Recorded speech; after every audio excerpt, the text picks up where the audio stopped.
오늘 본문에서는 크게 두 가지, 이스라엘을 심판하시는 것과 유대에 대해서 심판하는 20절까지가 이스라엘에 대한 얘기고 21절부터 마지막까지는 이제 유다에 대한 심판. 이렇게. 거기 보면 14장 1절에 그때 여로보암의 아들 아비야가 병든지라 이랬어요. 그래서 여로보암이 자기 아내에게 이르되 변장해서 그 실로에 가라. 거기 선지자 아이가 있으니 그를 이제 가서 만나라. 이제 그런 거죠. 그리고 빈손으로 가지 말고 선물을 갖고 가라. 그 손에 떡 10개와 과자와 꿀 한 병을 가지고 그래서 그 아이가 어떻게 될지 물어봐라 이거예요. 우리 여로보암은 누굽니까? 우리가 아는 대로 북왕국 이스라엘의 왕이었고 르호보암이 어리석게도 자기는 백성들을 더 힘들게 하겠다. 그러자 이스라엘 백성들이 떠나서 10지파가 북왕국 이스라엘을 이제 건설하게 되었고 거기에 여로보암이 왕이 된 것이죠. 그래서 그런데 그는 이제 자기 백성들이 남쪽으로 내려갈까 봐 예루살렘에 가서 경배하도록 모든 유대인들은 그래서 가지 못하게 베델과 단 남쪽과 북쪽에 금송아지를 만들고 일반 레위 사람이 아닌 일반 사람들을 제사장으로 세워서 하나님 앞에 범죄한 바로 그런 사람입니다. 그리고 지난 수요일에 우리 살펴본 대로 그것에 대해 선지자가 지적했을 때 그를 잡으려고 손을 뻗쳤다가 손이 말라서 그래서 하나님께 기도해 달라. 그래서 기도했더니 다시 원래대로 돌아왔다. 바로 그 여로보암이에요. 근데 그 아들이 이제 병들었다는 것입니다. 그래서 아내에게 변장해서 선지자 아이야에게 보내라. 보내고 그 사람이 누구냐면 아이야는 자기가 왕 될 것을 얘기한 사람이다. 그리고 선물을 갖고 가라. 여로보암이 사실 선지자가 어디 있었는지 알고 있어요. 아이야 이 선지자가 어디인지 알고 있었는데 그동안은 상관 안 하고 있다가 아들이 이제 막 죽게 되니까 비로소 찾아간 것이죠. 이 아이야 선지자를 그는 잘 알고 있었는데 그 아이야 선지자는 이전에 자기에게 이 백성이 왕이 될 것이라고 내게 말한 사람이다. 그러니까 자기가 왕이 된 것은 바로 이 아이야. 그가 이렇게 예언한 대로 그대로 된 거예요. 그럼에도 불구하고 그는 하나님 앞에 죄를 짓고 있습니다. 우리가 이제 한 3장만 앞으로 넘어가면 11장을 한번 보세요. 3장만 앞으로 넘어가서 11장 29절에 보면 그 즈음에 여로보암이 예루살렘에서 나갈 때 실로 사람 선지자 아이야가 길에서 그를 만나니 아이야가 새 의복을 입었고 그 두 사람만 들어있더라. 아이가 자기가 입은 새 옷을 잡아 12조각으로 찢고 그러고 나서 그에게 이제 10조각을 준 것이죠. 그래서 내가 찢어 빼앗아 10지파를 내게 주고 그렇게 분명히 31절까지 그렇게 얘기했습니다. 그래서 그대로 돼서 나중에 10지파가 이 여로보암 수하에 들어온 것입니다. 그대로 이루어졌어요. 이 예언 그대로 정말 북왕국 이스라엘 10지파가 자기의 백성이 되었단 말이에요. 그러면서 그때 분명히 그 33절에 이런 이유는 솔로몬이 내 말을 안 듣고 이방신을 섬겼기 때문에 내가 빼앗아서 10지파를 그 35절에 10지파를 너에게 주는 것이다. 그러니만큼 너도 38절 이런 일을 네가 다윗이 명한데 내 계명을 지키면 내 나라가 견고하게 될 것이다. 분명히 그렇게 얘기를 했습니다. 우상 숭배해 갖고 솔로몬 왕이 그랬기 때문에 이제 너에게 이걸 준다. 너는 그렇게 하지 말라고 얘기했는데 실제 그는 더 우상 숭배를 한 것이죠. 자기가 그렇게 돼서 왕이 됐단 말이에요. 그럼 우리가 이제 여기서 생각할 수 있는 건 여러분이 우리가 만약에 이렇게 우리는 저나 여러분 마찬가지로 우리가 만약에 이렇게 해서 왕이 됐다면 그리고 그 예언 그대로 10지파가 자기의 백성이 되고 이런 모든 거 만약에 이렇게 해서 자기가 왕이 됐다면 보통 이런 선지자를 늘 가까이 둘 것 같은데 그래서 조언을 듣거나 어려울 때 물어보고 나라 일을 한다는 게 얼마나 어려운 일이 많겠습니까? 그럴 때 그렇게 할 것 같은데 이 여로보암은 아예 선지자에게도 묻지도 않고 교제도 하지 않았어요. 몰라서 그랬나? 그것도 아니죠. 여기 분명히 2절에 실로로 가라 이렇게 돼 있잖아요. 여로보암은 지금 세겜에 있죠. 그 수도 북왕국 이스라엘 수도가 세겜인데 세겜에서 실로까지 한 20km 정도 떨어져 있어요. 그가 어디 있는지도 다 알고 있습니다. 근데 묻지도 않았을 뿐만 아니라 아예 교제도 하지 않았어요. 여러분 같으면 여러분 이런 사람이 막 쫓아다니지 않겠습니까? 이렇게 막 예언을 하고 다 맞추고 정말 하나님의 선지자인데 그도 인정했어요. 자기 선지자 아히야라고. 예. 그러면 우리가 만약 이런 사람이 우리 주위에 있다면 그런 사람에게 도움을 받으면 우리는 일생 성공할 수 있는 거예요. 이제 이런 거 약간 비슷한 게 이제 요즘 기도원에 있는 것도 여선지자 엉터리지만 이제 그 사람 쫓아다니는 사람도 많이 있어요. 그러니까 자기가 이제 한 번도 그렇게 교제도 안 하고 그렇기 때문에 아내를 변장시키잖아요. 예, 자기가 떳떳지 않은 걸 이제 양심이 증거하고 있는 것이고, 그리고 아이야를 선지자인 줄 알고 있고, 그래서 아들이 아마 위급한 것 같아요. 그러니까 어떻게 될지 알게 하라 그렇게 이제 보낸 것입니다. 좀 제가 이 성경을 볼 때 이 여로보암의 태도가 이해가 안 돼요. 왜 이렇게 살까? 왜 이렇게 했을까? 좀 생각해 볼 때 결국은 딱 한 가지죠. 여러분도 그렇게 생각할지 모르겠지만 결국 짙은 영적 어둠이에요. 영적 어둠입니다. 그러니까 자기를 갖다가 왕으로 세워주는 이게 보통 일입니까? 그리고 그걸 10지파 자기 옷을 찢어서 아이야가 10조각을 주면서 이제 앞으로 10지파가 너에게 이제 복종하는 것이다. 그렇게 그리고 좀 얼마 바로 전 우리 13장 지난 주일에 살펴본 것처럼 또 선지자가 와서 자기를 이제 무너질 것을 막 얘기하니까 그를 잡으려고 손을 내뻗었다가 손이 말라버렸잖아요. 평생 불구로 살 건데 또 기도해서 낫게 해달라 해서 또 낫어요. 이 정도라면은 제가 보기에 이 여로보암이 어떻게든지 아이야를 좀 고문으로 모시든지 뭐 어떻게든지 해서 같이 지냈을 것 같은데 그는 절대로 상종을 하지 않고 아들이 죽어가게 되니까 이제 아내를 변장시켜서 가라. 그리고 또 요런 거 있잖아요. 3절에 보면 10개의 과자 꿀 한 병을 가지고 그에게로 가라. 그 당시 선물.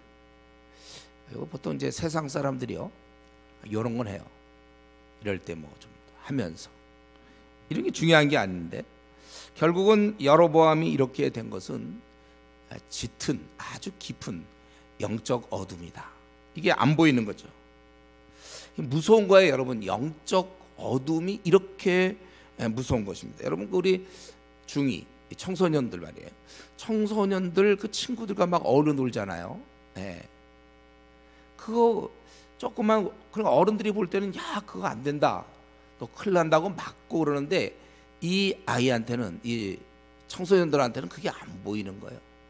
그 문제가 해결되려면 결국 이제 그가 자라고 그래서 어느 날 이제 깨닫게 되는 거죠. 나 이런 친구들과 지내면 안 되겠구나. 철이 들어야 되나 철이. 방법이 없어요. 철이 들어야 돼요. 이런 영적 어둠, 자기를 왕으로 세우고 분명히 이랬음에도 불구하고 아주 아는 척도 안 하다가 아들이 이제 병들게 되니까 그때야 비로소 자기 아내를 변장시키고 그리고 선물은 또 꼭 이럴 때 보내요. 이런 누가 원해 이런 거를. 우리는 다시 한번 이 저녁에 영적 어둠이 얼마나 무서운지를 깨달아야 돼. 제가 모태신앙으로 20년 동안 왜 그랬는가? 깊은 영적 이 어둠이 있어서 그래요. 제가 우리 교회도 뭐 대략 한 평균적으로 보면 교회 처음 와갖고는 잘 안 되고 한 1년 정도 지나면서 슬슬 보인단 말이죠. 그래도 수련회도 이제 한 2주 수련회 한 뭐 2-3번 갔다 오고 그러면 이제 슬슬 그게 보이는 것 같아요. 그렇게 되기까지는 그냥 교회만 왔다 갔다 하려는 거예요. 그냥 본인도 지금 짙은 자기가 깊은 어둠에 빠져 있는지도 잘 몰라. 청소년이 그 안 좋은 애들과 막 어울리면서 이게 뭐가 안 좋은지도 잘 모르는 것처럼 우리가 자꾸 중이 뭐라고 할 게 없어요. 내가 중이거든요. 내가 지금 아직도 이 신앙의 세계를 겉돌고 있단 말이에요. 얼마든지 우리도 이렇게 될 수 있습니다. 여러분 자기가 자기를 나는 확실히 벗어났다. 나는 지금 다메섹 이후의 삶을 확실히 나는 살고 있다. 이렇게 얘기할 수 있어야 돼요, 여러분이. 이게 아닌 사람은 지금 바로 이 여로보암 정도의 그 정도 신앙, 선지자라고 얘기했어요. 아이야라고. 그리고 그에 대한 뭔가 답이 있을 거라는 것 정도는 알고 있어요, 어렴풋이. 여러분, 우리가 이런 면에서 우리도 이렇게 될 수 있다는 걸 깨닫고, 이런 주위에 아이야 같은 사람이 있다면, 우리로 따진다면 이제 신앙이 좋은 우리의 뭐 동기든지 뭐 선배든지 뭐 부모님이든지 하여튼 신앙이 좋은 사람이 있다면 어떻게 하든지 함께 교제할 것을 생각해야 돼요. 우리 바울 사도가 그랬잖아요. 빌립보서 2장 17절에 너희들은 나를 본받으라, 그렇게 얘기를 했어요. 교만이 아니라고 그랬습니다. 그리고 그에 덧붙여서 뭐라고 그랬습니까? 그와 같이 행하는 자를 눈여겨보라. 2장 17절 빌립보서. 눈여겨보라는 것은 주목하라 이거예요. 그러니까 가까이 그런 사람을 만나고 그들과 교제하라 이거예요. 철이 철을 날카롭게 하는 것처럼 사람이 친구 얼굴을 빛나게 합니다. 그래서 여러분들 신앙의 친구가 있는 게 굉장히 중요해요. 그냥 동기 말고, 동기 중에도 껄렁한 동기들이 있어요. 그거 말고 신앙이 정말 있는 형제, 있는 자매, 또 있는 동기, 또 위아래 선후배, 이렇게 해야 돼야 되는 것입니다. 꼭 보면 끼리끼리 모이는 경우가 있어요. 신앙이 없는 사람들이 꼭 신앙 없는 사람, 그래야 잘 통하니까, 같이 놀기 좋으니까. 신앙 좋은 친구 있으면 불편하니까. 네, 그런 의미에서 우리는 이 여로보암을 보면서 내가 그렇게 되는 거구나. 그래서 우리가 좋은 교회 공동체, 우리로 따지다 뭐 주은혜 교회가 될 수 있겠죠 아마. 그렇게 생각들 하죠. 네, 이런 데를 잘 우리가 귀하게 여기고, 또 주위의 형제 자매들 참 귀하게 여겨야 되고, 이 그룹을 기뻐해야 돼요 우리가. 그래서 우리 뭐 조장 모임, 조장들 그 그룹을 아주 사모하고, 간사들은 간사들의 그런 걸 사모하고. 여러분들이 평소에 항상 말씀을 가까이 해서 자기 모습을 보아야 되는 것입니다. 그러니까 어떻게 이런 아이야 같은 사람, 이건 확실히 다 입증된 사람이죠. 이런 사람과 교제를 안 나누고 이런 사람과 가까이 이렇게 소통을 안 하고 있는 이 여로보암의 그 영적 그 무지함을 우리가 이 시간 다시 한번 보면서, 나는 그렇게 살면 안 되겠다. 나는 정말 내 주위에 정말 신앙 좋은 사람과 또 좋은 신앙의 공동체와 동기 모임과 이걸 내가 잘하고 있는지, 예배만 보자마자 빨리 쏜사같이 집에 가는지. 지금도 보면은 그런 사람 많이 있어. 전혀 그렇게 별로 교제 안 하고 세상 사람과 시간을 보내는지 모르지만, 우리는 방법이 없어요. 다른 거, 그냥 하나님 말씀을 통해서 자기 모습을 보고 계속 점검해야 되는 것입니다. 그래서 여러분들 콰이트 타임이 그렇게 중요한 것이고, 성경 연구가 중요한 것이고, 성경 읽는 것이 중요한 거야. 자꾸 주의 말씀은 내 발에 등이요 내 길에 빛이니이다. 어느 순간 말씀을 안 보면 어느 순간 어두운 데 헤매고 있다는 걸 알아야 돼요. 그래서 교회 공동체는 이렇게 즐겁게 노는 데가 아닙니다. 이거 그러니까 재밌고 친구 많고 뭐 같이 어울릴 사람 많고 커피 마실 사람 많고 좋다. 이게 뭐가 좋은 거예요? 그건 계속 어둡게 하고 있는 거야, 나를. 우리는 빛 앞에 나와야 되는 거예요. 빛. 그래서 이러한 영적 어둠, 그냥 희미하게 하나님의 살아계심을 알고 있습니다. 그러면서도 자기가 그냥 원하는 대로 살고 있는 거예요. 어쩌면 혹시 여로보암이 이런 오히려 선지자가 부담스러울 수도 있어요. 자기가 왕으로서 마음껏 향락을 즐기고 마음껏 세속적으로 살고 싶었는지 모르죠. 그러니까 옆에 있으면 아주 불편할지도 모르겠어요. 우리 마찬가지입니다. 우리도 하나님 분명히 살아계신 거 알면서도 이 삶을 바꾸지 않는 사람들. 우리 미증하다는 말은 결국 하나님 계심을 알고 있지만 자기가 원하는 대로 사는 거예요. 이것을 고쳐야 되는데 이게 잘 안 된단 말이에요. 왜냐하면 강한 영적 어두운 세력이. 그러니까 여러분들이 이런 거 있잖아요. 내가 요즘 신앙생활 잘 못하는 것 같다. 이전과 비교하면 나 요즘 좀 미지근한 것 같다. 바로 그거예요. 그거예요. 이전과 비교해 보니까 좀 내 신앙이 요즘 좀 미지근한 것 같고, 성령님이 나랑 별로 함께하는 것 같지 않다. 이거야말로 이런 자각, 또 마지막 남은 자각이고, 얼마 뒤에는 이 자각이 없어져요. 요 자각일 때 그걸 붙잡아야 돼요. 이때니까 미지근한 자나 좀 신앙이 냉랭한 자나, 또 내 신앙생활 어떤 기쁨이나 열정이 없다면, 최근에 나는 정말 뭐 주님을 향한 아무 열정이 없어. 나는 기쁨도 없어요. 이때입니다. 이때가 병든 때고, 이때야말로 하나님 나를 살려주세요 하고 기도를 매달려야 될 때요. 한때 열심히 안 내는 사람은 어디 있습니까? 교인들 중에, 우리 교인들 중에 한때 열심히 안 내는 사람은 없을걸요? 한때 열심히 기도도 했을 거고, 아침 기도도 나오고 수예배도 드리고, 뭐 지금 수예배 여기 또 있으니까 제가 뭐 여러분 대상 말고 요거 지금 요거 혹시 이렇게 보는 사람이 있으면, 그럼 우리가 지금 내가 미지근하다는 건 생각해보세요. 미지근하게 분명히 성경에서 얘기하는 정상적인 신앙생활은 아니잖아요. 미지근하다는 게, 분명히 그 정상적인 게 아니에요. 정상적인 게 아니면 원래대로 돌아와야죠. 그래서 우리가 내가 좀 신앙이 냉랭하거나 신앙의 열정이 어느 순간부터 사라졌다, 주님께 우리는 살려달라고 기도할 때입니다. 이유는 여러 가지가 있을 거예요. 사람마다 달라요. 어쨌든 내 신앙이 지금 최고도를 아주 절정을 향해서 가고 있어야 되는데 내려오고 있다, 이때가 우리가 기도할 때라는 거예요. 그래서 이제 그 여로보암의 아내가 이제 아이야를 찾아가는 거예요. 근데 여기 이렇게 나죠. 4절, 여로보암의 아내가 그대로 일어나 실로로 가서 아이야 집에 이르니, 근데 이 아이야는 나이가 많아 눈이 어두워 보지 못하더라. 눈이 어두워 보지 못한다는 거예요. 요거 그래야 그 다음 얘기가 나오죠. 변자하고 왔으니까 이제 못 알아보는 게 정상일 텐데, 그런데 여호와께서 바로 아이야에게 말씀했어요. 여로보암의 아내가 자기 아들이 병든 없으면 네게 물어오노니 너는 이러이러하게 대답하라. 그가 들어올 때 다른 사람인 채 함이니라, 이렇게 얘기했습니다. 우리 하나님께서는 여로보암 아내가 올 거라고 얘기해주고 또 말할 내용을 알려주시는 분입니다. 여러분, 우리는 늘 뭐 우리가 그냥 다 이거 동의하죠. 하나님이 이런 분이라는 거. 여러분, 우리가 이거 늘 머릿속에 한편에 생각하고 있어요. 이게 내 안에 중심부에 들어와야 되는데, 하나님은 이런 분이에요. 그러니까 이거 다 알고 계시다니까요. 다 지금 그 펼쳐지는 모든 걸 지금 보고 있어요. 여러분의 지금 2018년 들어와서 여러분이 한 달 정도 지냈던 거, 오늘이 딱 한 달이에요. 지난 거 다 보고 있어요. 여러분, 이걸 다 보고 있어요. 여러분들 또 직장에서, 학교에서, 가정에서 이렇게 하나님께서 다 보고 계시는 거예요. 다 보고 계세요. 알고 있어요. 여러분들, 하나님께서 다 보고 있다. 지금도 여러분 인생 한번 제대로 살고 싶습니까? 제대로 한번 살고 싶어요?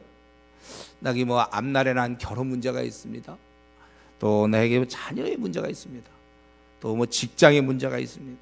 하여튼 앞날 뭐 문제가 어떻게 될지, 여러분 이때 절대로 막혔거나 답답한 일 당한다고 해서 낙심하지 마세요. 여러분의 머릿속으로 계산이 답이 안 나와. 이럴 때라 할지라도 이분이 바로 하나님이시거든요. 이 여로보암의 아내가 변장하고 올 것을, 또 찾아올 걸 다 알고, 그 애가 아픈 것도 다 알고 있어요. 이제 아이야에게 너를 찾아올 것이고, 이 아이야는 눈도 잘 안 보이지만은 그에게 이렇게 얘기하라. 이런 하나님, 여러분, 우리가 이런 하나님만 온전히 의지하면 우리 생은 끝난 거예요. 온전히 의지하는 거. 그거 온전히 의지하는 모습은 결국 기도로 나가는 거죠. 그러니까 아직 기도를 들쭉날쭉한다. 자기 심각한 문제가 있는데 기도를 들쭉날쭉 심각하지 않은 거야. 그 사람 죽기 살기로 일정하게 매달려야 되는 거야. 딱 이렇게, 하나님 나를 도와주십시오. 이 문제 하나님 도와주십시오. 세상은 나를 도울 수 없어요. 하나님은 나를 도와주세요. 그냥 매달려야 돼요. 여러분, 그 낙심할 시간, 답답할 시간에 하나님께 매달리세요. 어쨌든 그래서 이 왕의 아내가 오자 그의 발소리 듣고 말하되 여로보암의 아내여 들어오라. 내가 어찌하여 다른 사람이 자느냐. 아마 이런 얘기를 듣고 어쩌면 잠깐 기절을 하지 않았을까 싶어. 제가 지금 변장하고 아직 변장한 모습도 보여주지도 않고 지금 발걸음 소리를 듣고 여로보암의 아내, 이거 졸도하지 않았을까요? 자기는 다른 사람, 어찌하여 다른 사람인 자느냐, 보이지도 않으면서 이렇게 내가 명령을 받아 흉한 일을 내게 전하니, 그러면서 이제 하시는 말씀 7절이죠. 7절에 가서 여로보암에게 말하라. 내가 너를 왕이 되게 했지 않았냐? 백성 중에 들어서 이스라엘 주권자가 되게 하고 다윗의 집에서 찢어내 네게 주었거늘 너는 내 종 다윗이 내 명령을 지켜 전심으로 나를 따르면 나보기에 정직한 행한 같지 아니하고 내 이전 사람보다 더 악을 행하고 널 위하여 다른 신을 만들며 우상을 보어 나를 노엽게 했고 나를 내 등 뒤에 버렸도다. 그러므로 내가 이제 여로보암 집에 재앙을 내려서 그런 모든 자손을 다 이제 끊게 하겠다, 그거예요. 그리고 너희들의 시체도 제대로 안장이 제대로 안 되는 이제 그런 아주 비참한 모습. 그리고 너는 일어나 네 집으로 가라. 12절에 네 발이 성읍에 들어갈 때 그 아이가 죽을지라. 이렇게 아주 그냥 분명하게 언제 죽는다까지도 다 얘기하는 것입니다. 그리고 네가 이만큼 이러한 뭐 여로보암을 이제 다 이렇게 그들의 어떤 자손들을 다 끊어버리고 또 범죄했기 때문에 너희가 망한다, 이렇게 얘기했어요. 그러고 나서 여로보암 아이가 실제로 돌아갔을 때 그 아이가 죽어서 온 이스라엘이 슬퍼하고 여호와의 말씀처럼 이 종 선지자 아이야를 통하여 하신 말씀같이 되었다는 거예요. 그리고 나서 19절 20절 그동안에 어떻게 여로보암이 지냈는지 다 기록됐고 그가 왕이 된 지 22년이라 그의 조상들과 함께 자매 그 아들 나답이 대신하여 왕이 됐다. 지금 이제 그 왕의 아내가 선지자 아이야에게 찾아갔을 때 벌어진 내용입니다. 그리고 그 결과, 여러분, 우리가 사실은 이 여로보암 같은 경우 정말 아들이 그런 문제가 생길 때, 고난에 찾아왔을 때 사실 죽기 살기로 하나님께 나아가야 된다는 거예요. 적당히 하면 안 돼요. 이때야말로 하나님께 나아갈 때요. 정말 아들을 살리고 싶으면 여로보암 자신이 아들을 데리고, 아니면 자기 뭐 아들이 갈 수가 없다면 자기가 선지자를 찾아가서 해결해야 되는데, 그럴 의지가 없어요. 적극적으로 매달려야 하는데 그는 그렇게 하지 않았습니다. 할 수가 없어요. 본인이 그런 마음이 없는 거예요. 마음이 매달릴 마음이 없어요. 그리고 남편은 어쨌든 그렇다 치더라도 이때 이제 이 여로보암의 아내, 만약에 이때 이 아내가 신앙이 좋았더라면 어떻게 됐을까? 제가 만약에 이 아내였다면, 만약에 이 아내가 제대로만 됐다면요, 아이야 선지자가 네가 돌아가서 네 발이 성읍에 들어갈 때 아이가 죽을지라 12절에 그렇게 말을 들었다면은 절대로 안 갔을 것 같아요. 제가 만약에 여로보암의 아내라면 분명히 성읍에 들어가면 죽는다 해서 그냥 평생을 그냥 성문 밖에서 보낸다거나. 근데 이 들어갔다는 얘기는 선지자의 말을 별로 신뢰하지 않았다고 볼 수 있는 것이죠. 오히려 그리고 사실은 이 아내가 만약에 신앙이 좋은 아내라면 이때 간절히 살려달라고 외언했을 거고, 나는 응답하기 전까지는 절대 물러나지 않습니다 막 버텼을 거예요. 아니면 그게 그래도 아무런 응답도 안 해주면 최소한도 절대로 성읍에 들어가지 않고 사람을 기별해서 남편에게 이만저만 얘기, 내가 들어가면 죽으니까 내가 밖에 있겠다, 뭐 그렇게 했을 것 같습니다. 잃어볼 때 이 아내의 신앙이 거의 없다고 볼 수 있어요. 결국 참 이럴 때 보면요, 이게 우리 겉으로 들어가기엔 그냥 이렇게 뭐 사건이 펼쳐지지만 가만 보면 요 핵심은 결코 이 살고 죽고 아들을 잃고 아니면 잃지 않고 이런 문제, 너무나 중요한 문제 아닙니까? 부모에 있어서 자녀가 죽냐 사냐, 이 문제가 다른 데 달려있지 않고 평소 신앙이 좌우하는 거예요. 평소 신앙. 이때 이 여인만, 이 아내만 신앙이 조금이라도 있었으면 이 아이는 살 수 있었어요. 매달리든지 아니면 자기가 진짜 그래도 선지자가 아무런 응답을 안 해준다면 성읍에 안 들어가면 되는 거죠. 근데 그런 걸 믿질 않았기 때문에 그래요. 그래서 가만 보면요, 우리 겉으로 보기에는 다 그냥 내가 쌓아온 경험과 그 당시에 뭐 운과 뭐 사람 만난 거 뭐 이런 걸로 결정되는 것 같지만 그 속을 들여다보면 신앙 문제예요. 본인이 평소에 얼마만큼 경건을 연습했는가가 그 경건에 따라 앞날을 결정하고 또 직장 문제를 결정하고 결혼을 결정하고 자녀의 문제를 결정하고 뭐 이민을 결정하거나 또는 내 직업에 대한 문제를 하거나 결국은 이것이 신앙의 문제입니다. 신앙. 우리 성경에 보면은 하나님께서 그 아들을 죽이시겠다고 하더라도 사람이 막 간구해서 살아나는 경우가 얼마나 많이 있습니까? 어쩌면 이제 하나님이 그 아들을 그렇게 한 거는 이게 정말 이 특별히 여로보암에게 기회를 주시는 거예요. 사실 이 아들을 통해서라도 5계에서 잘만 되면, 이번에 일을 잘 처리했으면 아들도 살고 여로보암도 신앙이 좋으면 그것은 결국 하나님의 백성, 이스라엘 백성들이 신앙적으로 살아날 수 있는 아주 좋은 기회인데 그 키를 이 여인이 갖고 있었어요.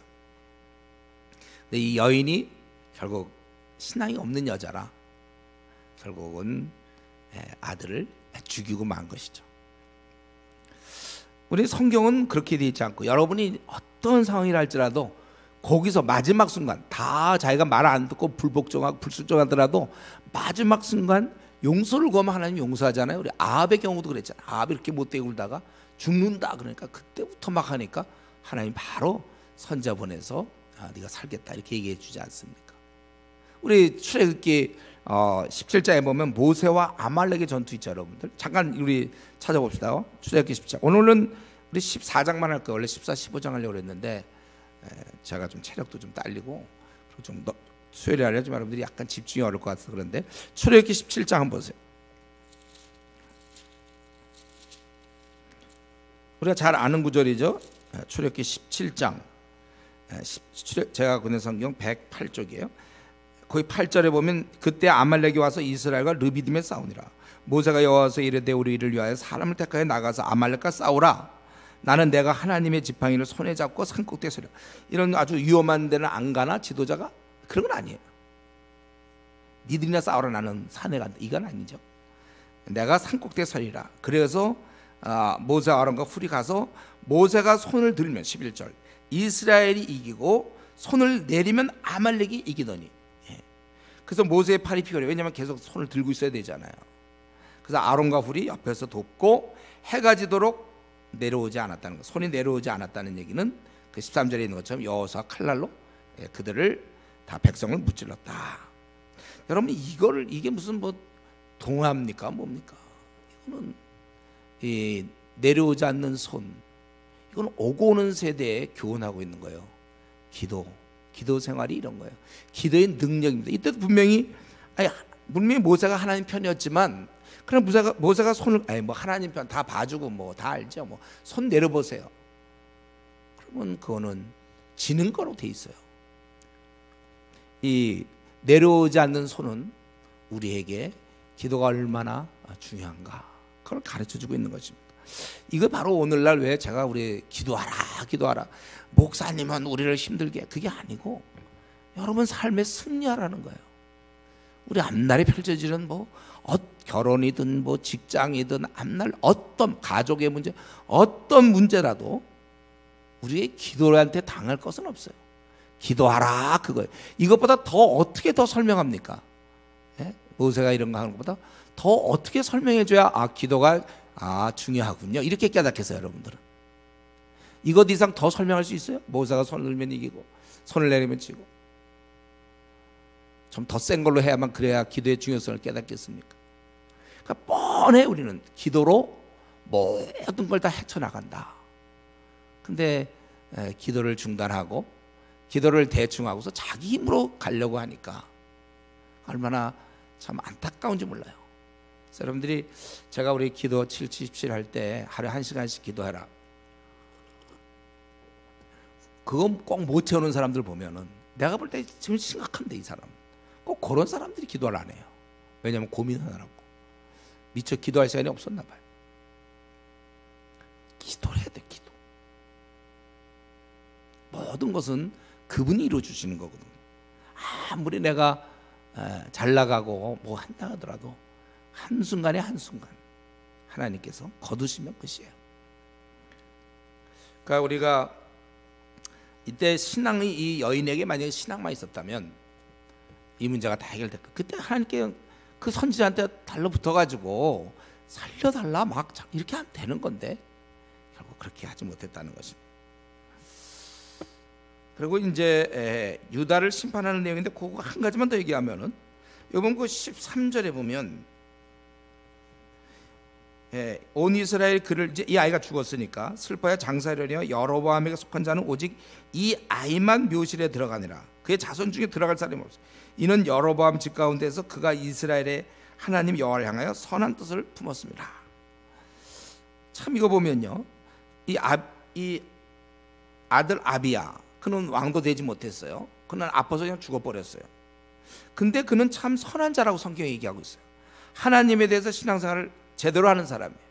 이에 비해서 여로보암은 멋대로 하고 하나님을 대적했지만 20절 22년 동안 마음껏 쾌락과 향락을 즐기고 모든 권세와 모든 편함과 호의호식하면서 그는 지낸 것입니다. 우리는 참 이런 걸 보면 하나님의 섭리, 아니 좀 선한 왕이 살아서 통치하면 참 좋을 거 아닙니까? 근데 왜 선한 자가 병에 일찍 걸려서 죽고 그 여로보암 같이 못된 자는 22년간 이렇게 아주 호의호식하면서 잘 지내다 죽습니까? 왜 이렇게 악한 왕은 오래 살고 뭐 반란도 안 일어나고 왜 이렇습니까? 여러분, 이것에 대해서 우리가 보는 눈이 달라요. 하나님과 우리는 우리의 지혜로 하나님의 지혜를 다 측량할 수가 없는 거예요. 우리는 하나님의 좀 섭리를 인정하세요. 섭리를 여러분 그 받아들이십니까? 하나님의 섭리를. 왜 우리 가정은 이렇게 가난하게 되었는가? 또 왜 우리 부모님은 일찍 돌아가셨는가? 아니면 나는 왜 이렇게 불치의 병이 걸렸는가? 아니면 나는 왜 이렇게 직장에서 또 어려움을 겪는가? 아니면 나는 왜 결혼 문제로 이렇게 힘든가? 아니 걔들 신앙생활을 못해도 쟤는 빨리 시집도 가고 빨리 장가도 가고 직장도 잘하는데 왜 나는 이렇게 내가 신앙생활을 했는데 왜 나에겐 이런 어려움이 있고 나는 뭐 되는 거 하나도 없네. 혹시 이것 때문에 불평이 있습니까? 우리 안에? 여러분, 우리 각자의 길이 있어요. 우리 주님도 말씀하셨잖아요. 누구는 일찍 죽고 누구는 오래 살고, 네가 올 때까지 놔둔다도 네가 무슨 상관이냐. 베드로에게 그렇게 얘기하잖아요. 제자 중에 그 야고보, 베드로, 요한, 요 세 명 얼마나 중요합니까? 제일 아주 예수님 근처에서 인호 그룹이잖아요. 같이 세 명이 있었는데 야고보는 금방 죽어버렸어요. 그런 자가 살아서 좀 전도도 하고 더 뭐 얼마나 초대교회 힘이 됐겠습니까? 왜 그는 금방 죽죠? 그리고 베드로도 잡아 죽이려다가 이제 또 베드로는 살아나고, 왜 야고보는 금방 같이 세 명이에요. 또 세 명. 베드로, 야고보, 요한. 근데 왜 야고보는 금방 죽냔 말이죠. 이제 그도 이제 활동해 보려고 예수님이 한 30몇 세니까 그도 뭐 한 그 정도 된 나이가 됐는지 몰라. 한참 이제 3년간 잘 배워서 활동을 했는데 헤롯이 바로 죽여버렸어요. 야고보는. 근데 왜 베드로는 또 살아남냐 말이에요. 우리 분명히 한 사람 한 사람 여러분 다 각자의 길이 있어요. 각자의 길. 그러니까 남과 비교하지 마세요. 그래야 그 사람이 일찍 시집가는 거예요. 나는 하나님의 때가 있어요. 그래야 그 사람은 좋은 직장 다녀서 막 승승장구하는 거예요. 나는 뭐 회사도 잘 못 다니고 나는 어려움을 당해. 다 이유가 있어요. 누구는 좋은 남편을 만났고 누구는 그렇지도 못하고, 누구는 좋은 아내를 만나고 또 그렇지도 못하고, 또 누구는 자식이 참 굉장히 그렇고 또 누구는 그렇지도 못하고, 몸이 건강한 반면에 또 누구는 약하고, 또 부모님 돈이 많아서 또 이렇게 된 사람 있는 반면에 부모님이 돈이 하나도 없어서 그냥 계속 가난한 뭐 이럴 수도 있고, 누구는 또 부유한 나라에 태어났고 누구는 북한에 태어나기도 하고 또 중국에 태어나기도 하고, 우리 가는 길 전혀 우리는 다 다른 길이에요. 각자의 길이 있습니다. 남과 비교하지 마. 저는 저대로의 길이 있잖아요. 저는 20대 때 학생운동 선교단체에 간사로 뛰었다. 또 그런 길을 갔다가 또 개척교회를 하고, 그래서 이렇게 됐고, 또 제 길이에요. 이거는 여러분 다 각자의 길이 있단 말이에요. 비교하지 말라 그겁니다. 그냥 그걸 받아들이세요. 보통 우리 자매들이 이제 결혼한 자매들이 바가지 긁을 때 왜 다른 남편은 왜 잘해주는데, 아니면 뭐가 있을까요? 뭐 월급도 많이 받아오는데 우리는 왜, 나는 왜 이럽니까? 뭐 이런 거 몰라, 잘 모르지만 하여튼 대략 이 정도. 왜 하나님의 섭리를 안 받아들이죠? 각자의 길이 있어요.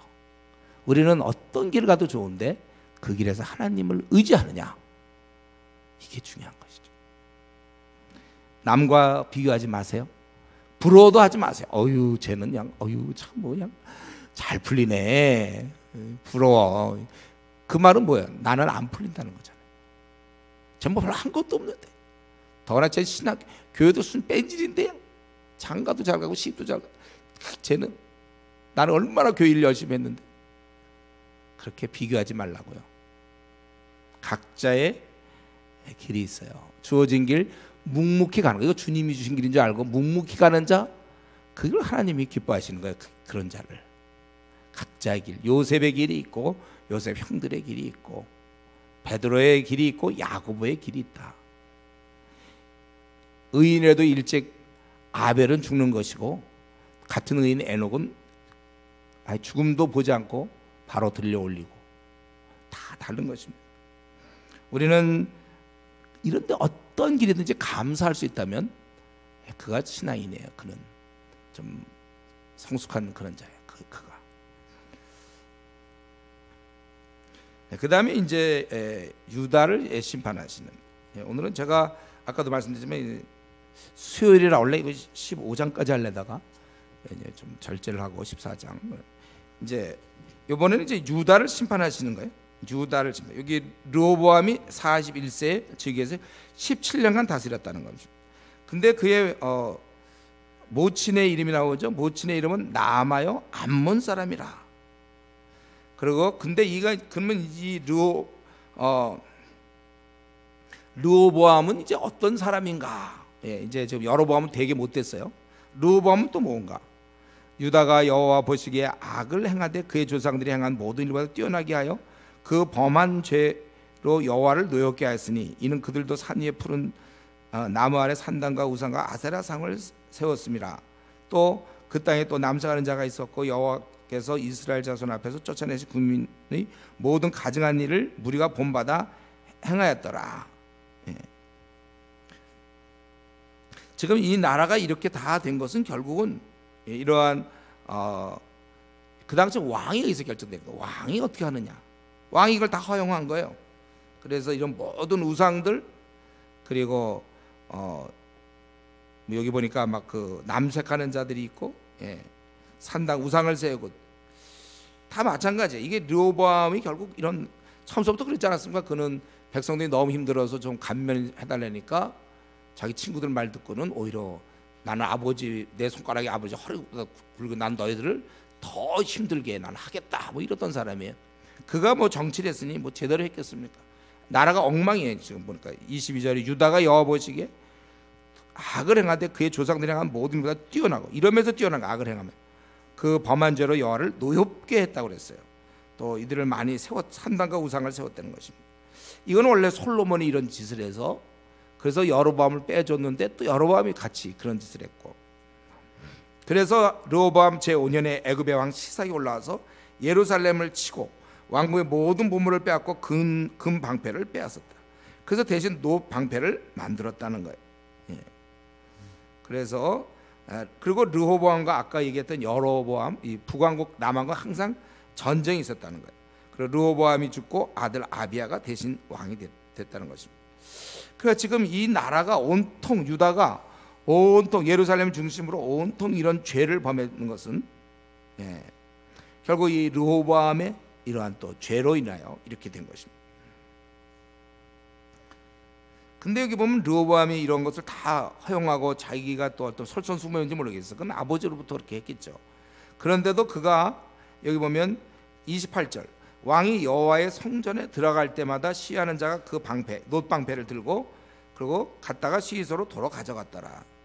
이런 걸 보니까 이 르호보암도 또 여호와의 성전에 또 들어가요. 그리고 산당에도 가고 죄도 짓고. 그러니까 결국 이 유다의 죄는 아마 백성들도 그랬을 것 같은데 우상 숭배도 하면서 또 하나님도 섬기고, 두 가지. 오직 우리 하나님 한 분만 섬겨야 되는데 이들은 우상을 만들고 우상에게 제사하다가 또 하나님도 섬기는 바로 그러한 자들이었습니다. 그러니까 이런 것은 이제 오늘날 우리 요즘 한국 교회와도 비슷한 게 있죠. 하나님을 섬긴다고 하면서도 성도가 또 굉장히 세상적인 것을 추구하는 사람도 있어요. 요즘 점 보는 사람이 이렇게 많다고 그러대요. 점 보는 사람. 그건 너무 금방 드러난 건데 그거 말고라도 이제 세속적인 것을 추구한단 말이에요. 애들의 신앙은 하나도 생각 안 하면서 명문대학만 보내려고 하는 그 부모들이 있어요. 그래서 막 수련회 뭐 중고등부 요즘 그런 중고등부 뭐 3박 4일 2박 3일 해야 되는데 3박 4일 하루만 더 하려고 그러면 당장 막 전화 온대네. 이런 얘기 들었어요. 예. 어떤 장로가 전화해서 내 아들 안 보내겠다. 길게 하면 막 이런 식으로. 또 그 말에 또 움츠러들어서 교육자가 그대로 또 사표 던질 생각하고 해야지. 애들 중고등학교에 3박 4일 자기가 해야 된다고 믿으면, 아니면 5박 6일 해야 된다고 믿으면 밀고 나가서 잘려야죠. 자기가 맡은 이상 그렇게 해야 되는데 또 그렇게 하고 다 타협하고. 우리가 하나님을 섬긴다고 하면서 내 마음에 하나님보다 더 귀한 것이 있는가? 때로는 자녀일 수도 있고, 때로는 이 땅에서 어떤 PhD일 수도 있고, 아니면 이 땅에서 어떤 전문적 직업일 수도 있고, 아니면 아파트일 수도 있어요. 사람마다 다 달라요. 내가 갖고 있는 게 뭔가. 우리는 하나님을 섬긴다고 하면서 또 세상 섬겨서는 안 됩니다. 두 마음을 품은 자 하나님 기뻐하지 않기 때문에 그래요.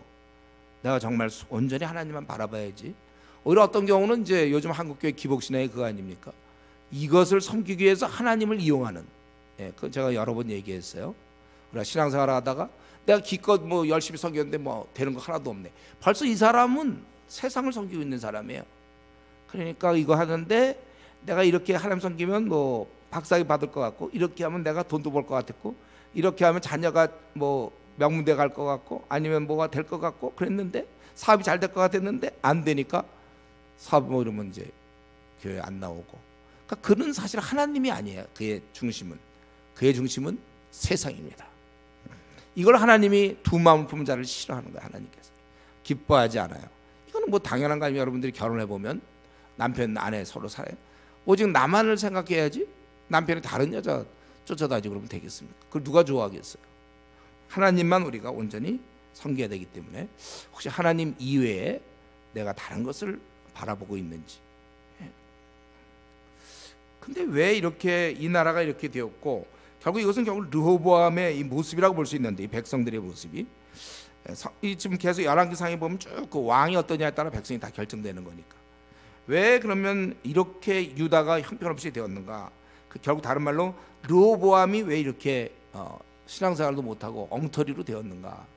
그래서 제가 이걸 좀 생각해 보니까 성경에 이런 게 안 나와요.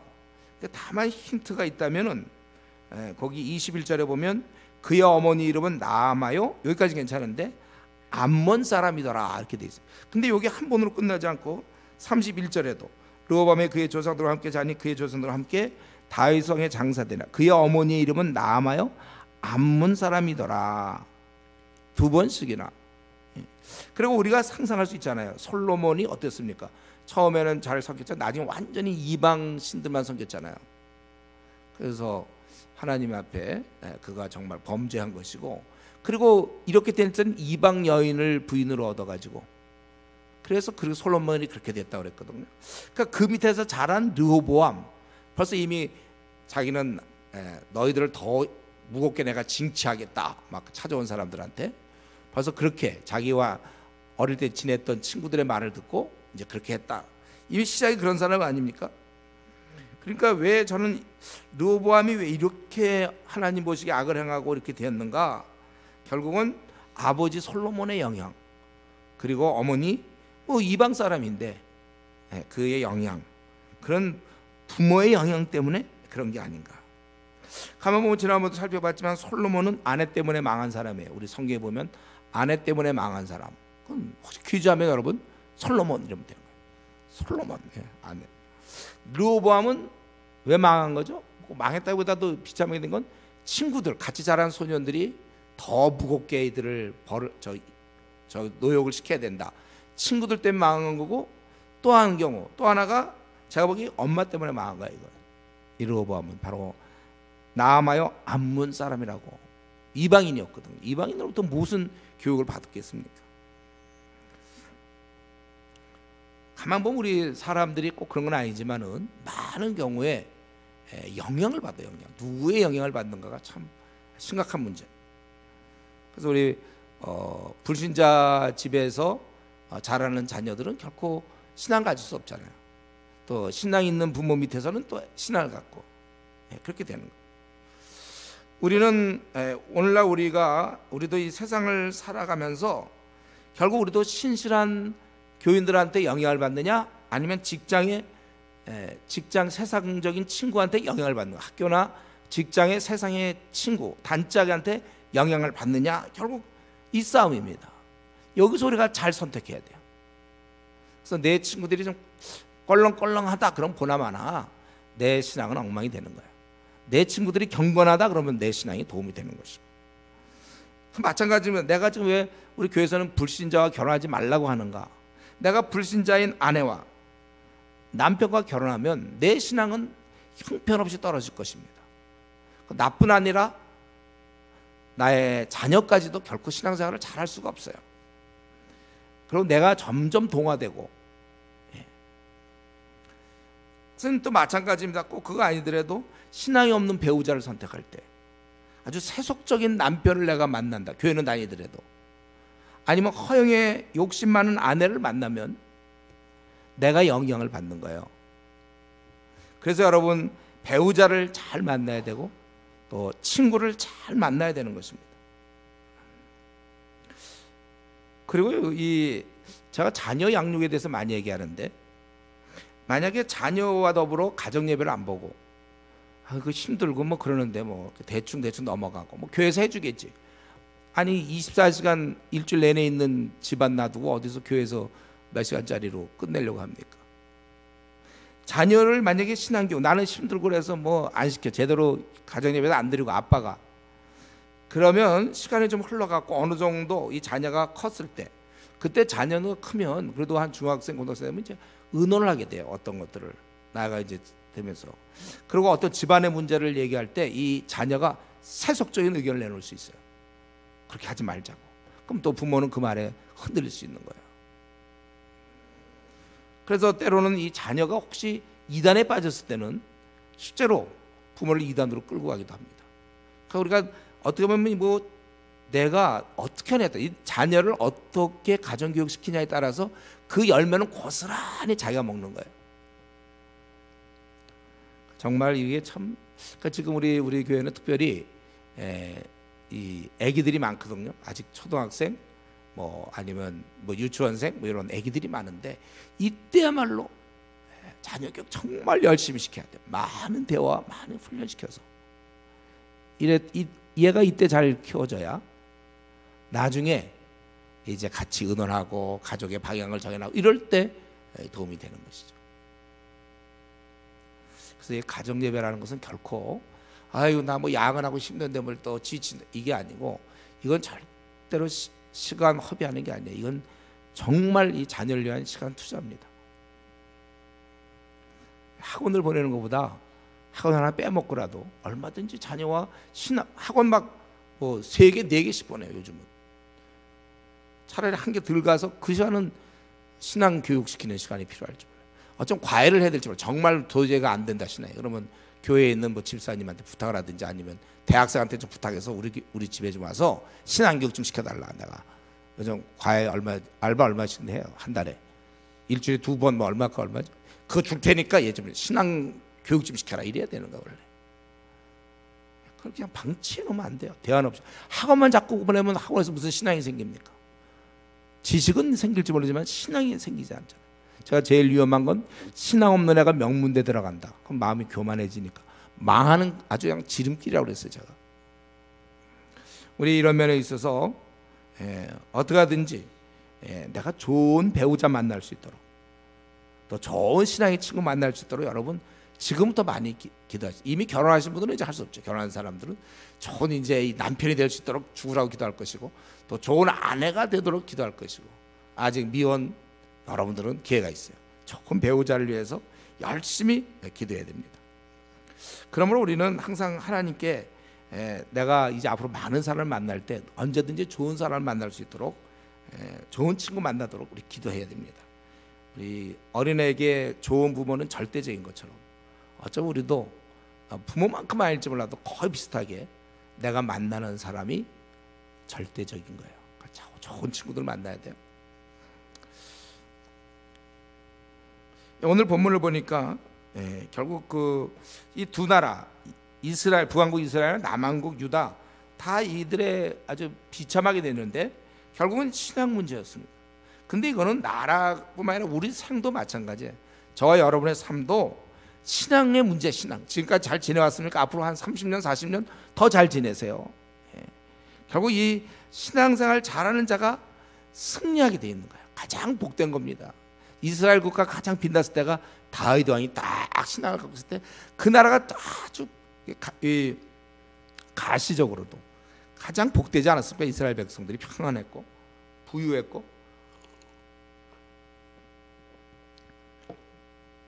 앞으로 우리 열왕기상을 계속 살펴보겠지만 이 나라의 문제가 뭐 다른 무슨 외교적 이런 문제가 아니라 하나님을 잘 섬겼느냐 못 섬겼느냐로 결판나는 것이고, 저와 여러분 지금 생을 이끌어가고 있어요. 무거워. 우리가 생을 이끌어가는 중인데 이 생의 향방은 결국 승리냐 그렇지 않느냐, 신앙생활을 내가 제대로 하느냐 제대로 하지 않느냐지. 신앙생활 소홀히 하면서 뭘 내가 얻어보려고, 좋은 직장 가보려고, 아니면 뭐 좋은 뭘 얻어보려고 그래 봤자 그것은 망하는 길이에요. 신앙생활 잘하는 자가 가장 복된 자고, 이때 우리는 보람이 되고 만족이 됩니다. 여러분 자기가 잘 풀리지 않는 문제가 있습니까?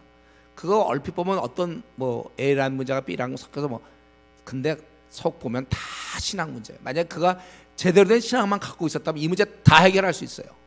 신앙의 문제, 신앙의 문제.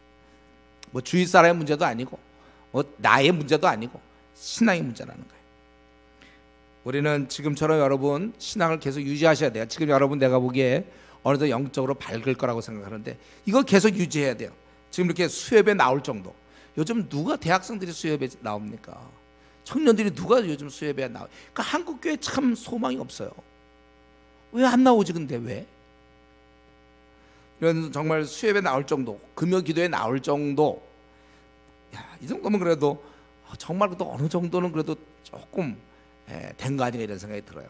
어쨌든 이런 신앙, 점점 신앙이 떨어지면요 수협에 나오기 싫어요.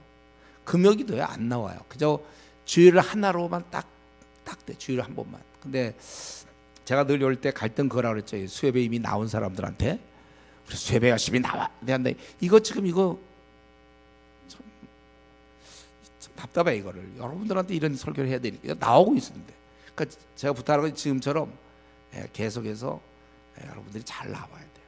금요기도 나오고 열심히 아침기도 열심히 합시다. 제가 아침기도 나온 사람들한테 얘기를 하니까 이걸 어떻게 깨는 방법이 뭐가 있나요? 스트리밍 서비스로 해서 하나? 어떻게? 우리가 이런 면에 있어서 모든 문제예요. 내 인생에 한 3,500가지가 있다고 합시다. 다 신앙 문제예요. 신앙이 거기에 개입되면 되는 거예요. 신앙의 문제라, 신앙 문제. 자, 말씀을 마치겠는데 결국 오늘 이 왕들 여로보암 또 르호보암, 제가 볼 땐 다 태어나지 않았으면 좋을 뻔했던 사람들이에요. 왜 태어나가지고 하나님 나라를 볼 때 이거 다 해를 끼치는 사람들입니다. 괜히 태어난 사람들의 이런 뭐 그냥 더 살아본들 뭐하고 둘살 뭐예요. 여로보암 르호보암, 암으로 다 끝나는데 여로보암 르호보암, 보암이면 보암. 이 사람들 다 뭐 아무것도 아니에요. 이 사람들 왜 태어나서 이렇게 잘 맛있는 음식 정말 잘 먹고 축내고 지 편안하게 있다가 죽은지 모르겠어요. 두 사람. 그래서 시간 나는 대로 둘이 싸우고.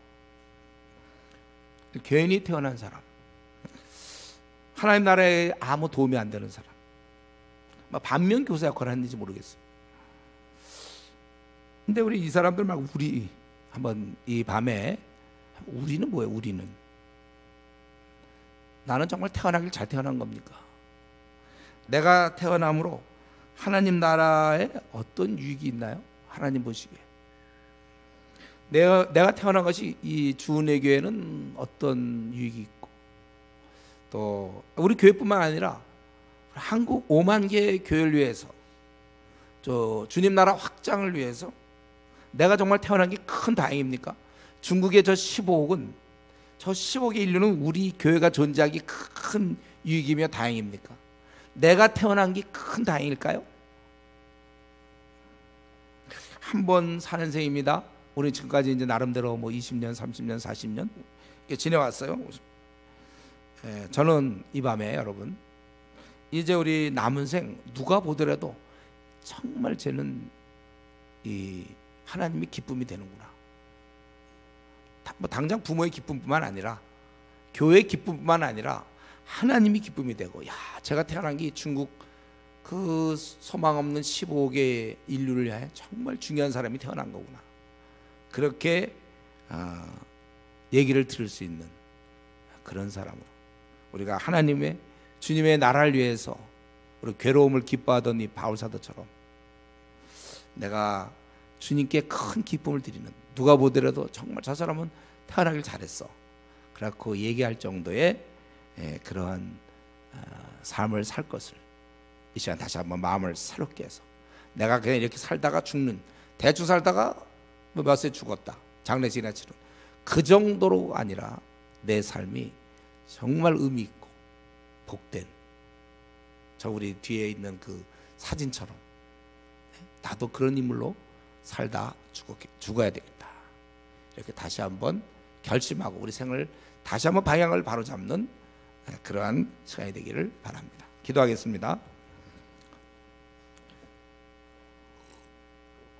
우리 이 시간에 기도할 때 우리 여로보암은 정말 자기 가까이 있는 이런 선지자를 찾지도 않고 자기 멋대로 이렇게 살아왔고, 그 영적 깊은 어둠, 또 신앙이라는 것은 결국 각자라는 거, 왜 그 선한 자가 일찍 죽어야 되고 악한 자는 이렇게 오래 사는지 우리는 이해할 수 없어요. 여러분, 저와 여러분 지금 가는 길 딱 한 번 가는 길인데 남과 비교할 것도 없고 각자 가는 길이고, 거기서 우리가 감사하며 우리가 살면 되는 것이고, 또